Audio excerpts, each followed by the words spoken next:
Hello বন্ধুরা, একটা নতুন ভিডিও নিয়ে এলাম। এটা চেন কিট চেঞ্জ হবে। তো চেন কিট আমরা চেঞ্জ করছি। তো চেনটা খারাপ হয় অ্যাকচুয়ালি চেনে মোবিল না দেওয়া কারণে, বা গিরিশ, মোবিল গিরিশ বা লুব্রিকেট এগুলোর কারণেই চেনটা খারাপ হয়। অতিরিক্ত চেন চলার কারণে যখন ওর মধ্যে কোনো রকম গিরিশ বা অয়েল না পায়, তখন ওটা শুকিয়ে লাল হয়ে যায়, আর তা থেকে চেনটা বেশিরভাগ সময় খারাপ হয়। আর চেন আর একটা কারণে খারাপ হয়, সেটা বর্ষাকালে জল লাগলে খুব তাড়াতাড়ি কিন্তু চেনটাকে খারাপ করে দেয়। আর একটা অতিরিক্ত চলাকালীন চেন খারাপ হয়, সেটা আলাদা ব্যাপার। চেন অনেক দিনই চলে, কিন্তু সেটাকে যদি গিরিশ বা মোবিল সময় মতন দেওয়া হয়, সবথেকে ভালো হলো গিরিশ দেওয়া, যেটাকে কালো গিরিশ বলা হয়। চ্যাট একটা কালো গিরিশ আছে, ওই গিরিশটা দিলে প্রচুর দিন চেনটা বা স্পকেট অনেক দিন চলে। অয়েল দিলে সেটা কয়েকদিনের জন্য ঠিক আছে, কিন্তু মাঝে মাঝেই দিতে হয়। গিরিশ দিলে এগুলো ভালো হয়, কারণ আগেকার দিনে কালো গিরিশ পাওয়া যেত, তখন কিন্তু কালো গিরিশ ইউজ করলে চেন খুব খারাপ কম হতো। ইদানিং কালো গিরিশটা পাওয়া যায় না, যার কারণে এমনি যে গিরিশ আছে সেগুলো দিলে কিন্তু অতটা ভালো কাজ হয় না। কারণ হলো ওই যখন জোরে চলে ওগুলো ছিটকে পড়ে যায়, তার জন্য কিন্তু চেনটা খারাপ হয়। এবার যেহেতু সবাই চেনের ব্যাপারটা বোঝে না, গাড়ি চালাবার কাজ চালানো হয়, কিন্তু চেনটাকে যে সুরক্ষা রাখার জন্য যেটা দরকার সেটা কিন্তু কেউ করে না। গ্যারেজে গেলে তারা একটু মোবিল বা গ্রিস দিয়ে দিল, সেটা আলাদা ব্যাপার, কিন্তু ওটা তো সবসময় সম্ভব নয়। যদি বাড়িতে নিজেরা ড্রপে করে অল্প অল্প করে চেনে মোবিল দিতে পারেন তাহলে খুব ভালো হয়, আর গ্রিস দিলে তো আরও ভালো হয়। তো যাই হোক, সেটা পরের ব্যাপার। তো আমরা চেন কিটটাকে চেঞ্জ করব। চেনটাকে খুলে নিয়েছি, স্পকেটটাকে খোলা হয়ে গেছে। এবার আমরা চেন কিট চেঞ্জ করছি। তো চেন কিট চেঞ্জ করার জন্য পিছনের স্পকেট আগে চেন কভারটা খুলতে হবে। খুলে নিয়েছি।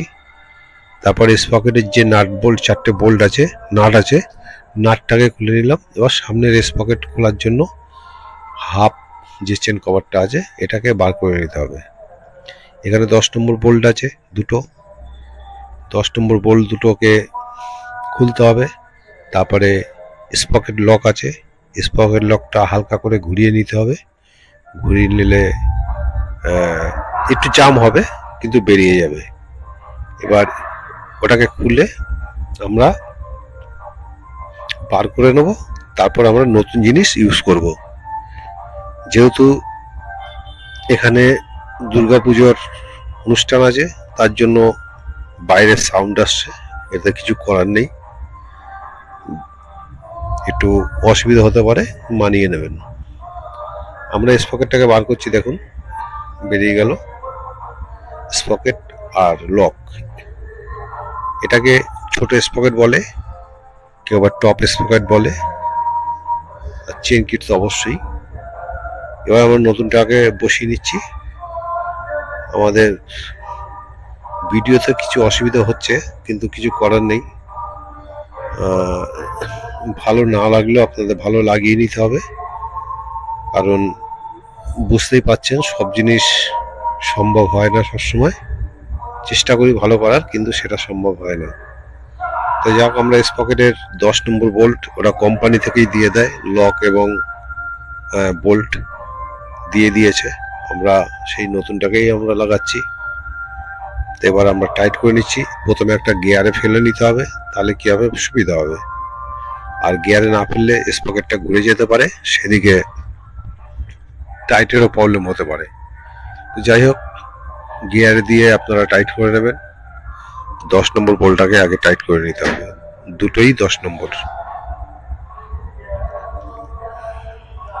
এ টাইট করার পরে আমাদের যেটা করতে হবে, সেটা পিছনেরটাকে চাকা খুলতে হবে। কিন্তু আমরা সামনে দিয়ে একবারে কাজ করে বেরিয়ে যাব, গিয়ে পিছনে ফিটিং করব। তার জন্য আমরা প্রথমে চেনটাকে লাগিয়ে নেব স্পকেটের সঙ্গে। আর চেন খোলাটা কোনো ব্যাপার না, চেন যে লক আছে ওটা খুলতে গেলে একটা প্লাস হলেই খোলা সম্ভব। আর প্লাসে দেখবেন একটা লক আছে মাথা কাটা, একদিকে মাথা কাটা আছে, সেই দিকটা ধরে চাপ মারলে কিন্তু লকটা খুলে যাবে। দেখুন খুলে গেল। এবার তারপরে একটা প্লেট আছে, এই যে প্লেটটা আছে ওটা কিছু দিয়ে ঠুকে নিলেই খুলে যাবে। ওটা প্লাস দিয়ে একটুখানি ঠুকে দেবেন, নিলে কি হবে ওটা কিন্তু খুলে যাবে। এবার আস্তে করে টেনে বার করে নিন, বেরিয়ে গেল। এবার চেনটা অটোমেটিক বেরিয়ে আসলো। তো এবার আমরা চেনটাকে সামনের যে স্পকেটটা আছে সেটাকে ফিটিং করে নেবো।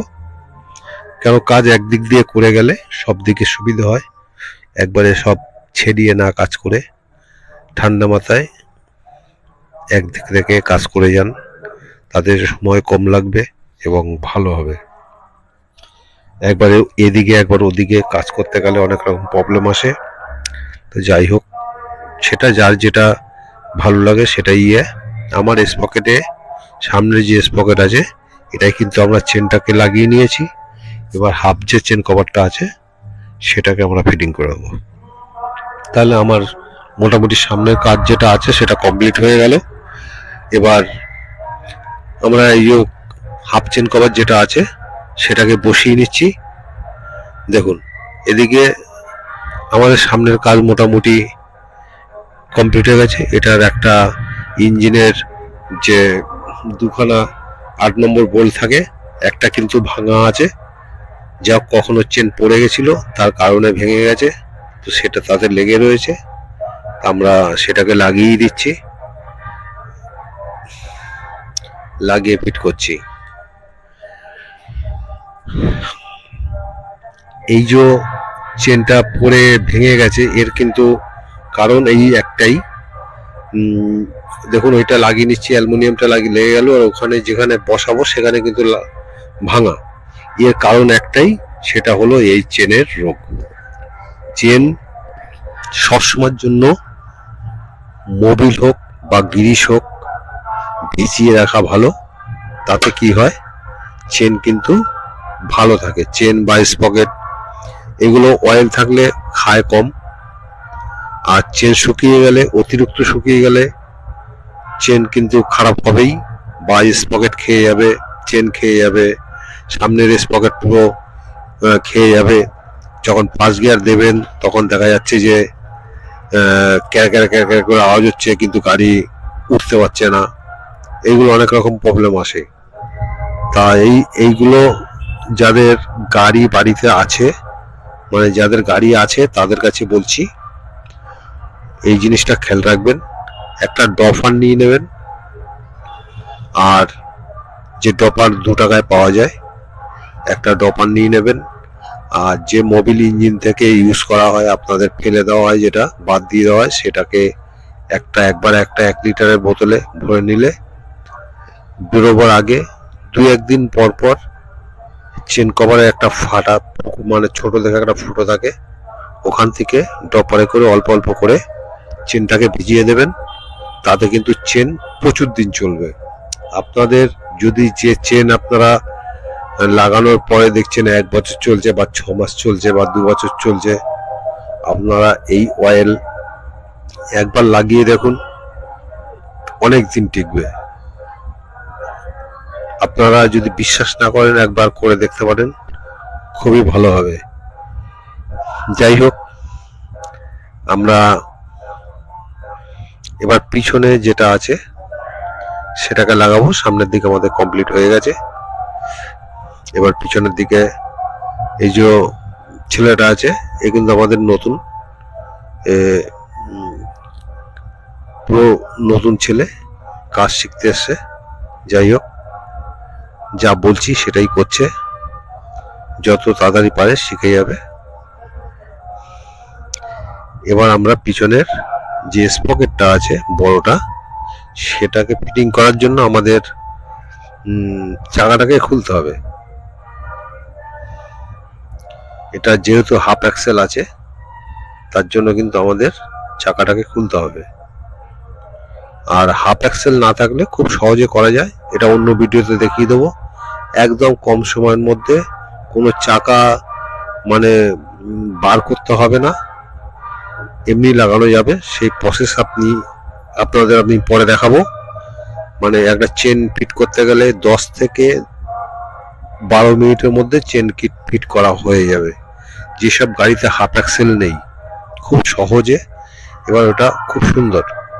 আমি এর আগে ভিডিও বানিয়েছিলাম বলে মনে হচ্ছে কোনটা সেটা মনে নেই, কিন্তু এরপরে আমি একটা ভিডিও বানিয়ে দেবো, সেটাই যে খুব সহজে করা যায় সেটা দেখিয়ে দেবো। যাই হোক, আমাদের হাফ অ্যাক্সেল যেগুলো আছে সেগুলো একটু প্রবলেম হয়, কারণ সেগুলো হাফ অ্যাক্সেল না খুললে স্পকেট ঢুকবে না। আর তার জন্য আমাদের এই হাফ অ্যাক্সেল খুলতে গেলে পুরো চাকা খুলতে হবে। তার আগে যে চেন অ্যাডজাস্টিং আছে সেগুলোকে কিন্তু মানে ঢিলে করে নিতে হবে, কারণ ঢিলে না করলে সামনের দিকে এগোবে না, চেন শর্ট হবে। যার কারণে আমার যে চেন অ্যাডজাস্টিং আছে সেগুলো একদম মাথার দিকে নিয়ে যেতে হবে, নিয়ে গিয়ে কাজ করতে হবে। আর যেহেতু এটা পার্ট নম্বর দেখে মনে হচ্ছে যে ডিমেরই আছে, কিন্তু এ ডিম গাড়ির চেন নয়, এ একটু বড় ছোট হতে পারে। আমার যত সম্ভব মনে হচ্ছে বড় হবে চেন, কেন পার্ট নাম্বার হিসেবে আমার মনে হচ্ছে এটা ডিম গাড়ির নয়। সব সেটিংয়ে একই, কিন্তু 19-20 অবশ্যই আছে, কেন এর আগে একবার লাগিয়েছিলাম, সেটার পার্ট নাম্বার আলাদা ছিল, এখন যেটা লাগাচ্ছি সেটার পার্ট নাম্বার আলাদা। তার জন্য আমার মনে হচ্ছে যাও চেন ছোট বড় হতে পারে। তো দেখা যাক, আমরা চাকাটাকে আগে ফিট করে নিই, তারপরে চেনের যে প্রবলেম আছে সেটা দেখব। আমাদের হাফ অ্যাক্সেল টাইট করছে, হাফ অ্যাক্সেল টাইট হয়ে গেলে আমরা চেনটাকে ফিট করব। তার আগে স্পকেটে যে বোল্ট আছে 4টে 14 নম্বর বোল্টগুলো টাইট করে নেব। তো এটার জন্য আমাদের পিছনের হাফ অ্যাক্সেল যেটা আছে স্পকেট, সেটা ফিট করা হয়ে গেছে। এবার আমরা চাকাটাকে ফিট করব।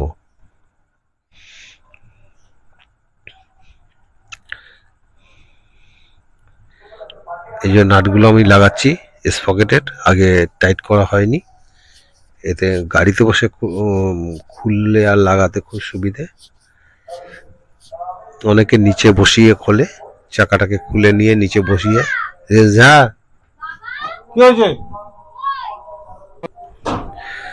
এই যে 4টে বোল্ট আছে স্পকেটের, এগুলো আমরা আগে ফিট করে নিচ্ছি এক এক করে। 4টে বোল্ট আছে 14 নম্বর, তো 14 নম্বর বোল্টগুলো আমরা টাইট করে এবার টাইট করব। যেহেতু মেশিন দিয়ে করতে গেলে সুবিধে, তাই আমরা বসিয়ে টাইট করছি। এটা গাড়িতে বসিয়ে করলে খুব সুবিধা হয় এবং টাইট ভালো হয়। নিচে বসেও করা যায়, যাদের মেশিন নেই তাদের অ্যাকচুয়ালি তারা চাকার মধ্যে ফিট করে, তো সেটাও ঠিক আছে, সেটা কোনো ব্যাপার নয়, টাইট করলেই হলো। সেটা যেভাবে হোক, কম সময়ের মধ্যে যেটা করা যায় তার জন্যই এইগুলো ব্যবস্থাগুলো ভালো। তো আমরা বোল্টগুলো টাইট করছি, স্পকেটের বোল্ট। এরপরে আমরা চেইনটাকে ফিট করব। আমাদের কাপলিং যে রাবারটা আছে সেগুলোকে ফিট করে আমরা চাকা ফিট করে দিচ্ছি।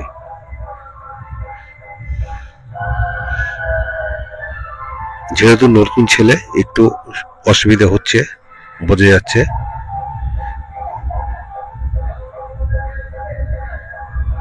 এবার আমরা অ্যাক্সেলটাকে ঢুকিয়ে দেবো। অ্যাক্সেলটা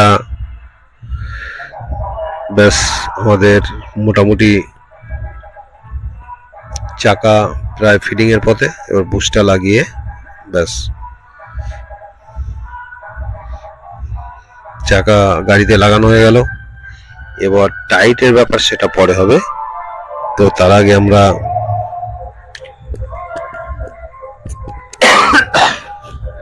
চেনটাকে ফিট করবো। এবার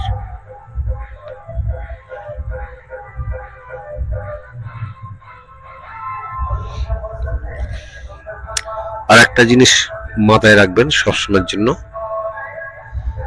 যে গাড়ির স্পকেট পিছনে যত ছোট হবে তত কিন্তু গাড়ির তেল সার্ভিস বেড়ে যাবে, আর যত স্পকেটটা বড় হবে পিছনের তত কিন্তু তেল সার্ভিস কমে যাবে, গাড়ির ছুটও কমে যাবে। গাড়ির পিছনের স্পকেট যদি যত ছোট লাগানো যাবে ততই স্পিড বাড়বে এবং তেল সার্ভিস বাড়বে, গাড়ির গতিও বেড়ে যাবে। আর যত বড় স্পকেট হবে তত কিন্তু সার্ভিস কমে যাবে এবং ছুট কমে যাবে। যেহেতু এগুলো কোম্পানির, আমার সে কথা বলছি না, এমনি যেটা ধরুন আপনার কোনো গাড়ির তেল সার্ভিস অতিরিক্ত কম, যে আপনার ধরুন দরকার সার সার্ভিস, আপনার গাড়ি সার সার্ভিস ছিল সেটা কমে গিয়ে 40 এসে গেছে, সেগুলো আলাদা ব্যাপার, সেগুলো কার্বোরেটরের প্রবলেম। কিন্তু আপনি যদি মনে করেন যে আপনার 60ই সার্ভিস, আমি সার্ভিসটাকে 70 করব, তার জন্য কিন্তু আপনাকে পিছনে যে স্পকেটটা আগে ছিল তার থেকে ছোট ইউজ করতে হবে। তার জন্য আপনাকে অনেক খাটতে হবে কোন স্পকেট খাটে ছোট। যেমন ধরুন আগেকার এই অ্যাচিভার গাড়ি স্পকেট ওরা কিন্তু অনেক ছোট, এরকমই ব্যাপার। সিবিএ যেগুলো old model, CBZ first model, সের স্পকেট কিন্তু ছোট। তো এইরকমই ব্যাপার, ছোট স্পকেট লাগালে পিছনে গাড়ির ছুট বেড়ে যাবে এবং তেল সার্ভিসও বেড়ে যাবে। দেখুন এবার চেনটাকে আমরা দেখছি, চেনটাকে ফিটিং করছি।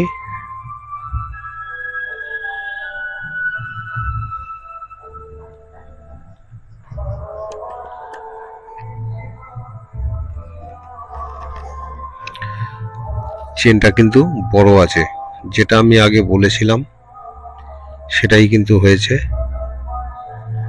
যেহেতু পার্ট নাম্বার আলাদা আছে সেই হিসেবে চেন অবশ্যই বড় হবে, এটা আমার চিন্তা ভাবনা আগেই ছিল, আপনাদেরও বলেছি। চেন মোটামুটি 2 খাট কাটতে হবে, 2 খাট বড় আছে। তো আপনারা ভিডিওটা পুরো দেখুন, কেননা অনেকটা লং, কথা বলা সম্ভব হয় না, তাই আপনারা এরপরের পুরো ভিডিওটা দেখুন, অবশ্যই বুঝতে পারবেন। যদি কোনো ভুল হয়ে থাকে ক্ষমা করবেন, আর যদি কোনো কিছু জানার থাকে তাহলে কমেন্ট করে জানাতে পারেন। তাই অবধি আমি রাখছি, থ্যাংক ইউ। আজকে বিজয়া দশমী, তো এবার একটু আমরা বেরোবো, তো আপনারাও ভালো থাকুন, সুস্থ থাকুন, আর বিজয়া দশমীর আনন্দ করুন। Thank you.